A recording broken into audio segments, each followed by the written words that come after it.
definendo. Ora tutti a rete, solo Ramone Leggei non riesce a trovare l'ala. La partenza con lo stacco della macchina.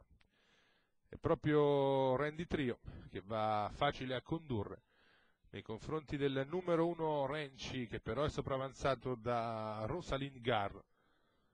L'errore ha colto il numero 10 di Rumba OM, così come il numero 3 di Ruta degli Ulivi. Randy Trio, 15-3 per questo paletto, facile al comando. Adesso Marco Stefani riprende in mano, Rosalind Gar si è messa seconda. Ranci, che segue al terzo posto, precede il numero 2 di Ramona LJ. 31,8 per i primi 400, non è andar forte, però neanche ha stoppato di passo Randy Trio, si può vedere anche dall'impressione ottica che sta comunque trottando discretamente.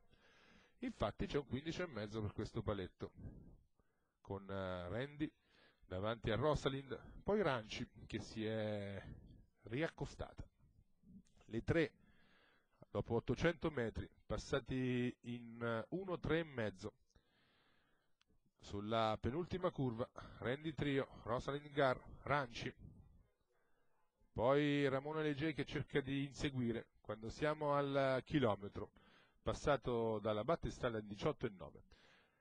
Adesso ha qualche difficoltà a tenere l'andatura Ranci, cosicché Randy Trio e Rosalind Gar prendono un paio di lunghezze. Adesso Marco Stefani deve un po' manovrare con Randy Trio, un po' sbandato, ma 16,2 per questo paletto bastano per tenere ancora dietro Rosalind Gar. Randy Trio al comando, Rosalind Gar seconda. Poi la corsa degli altri con Ramone Leggei che sta rimontando Ranci.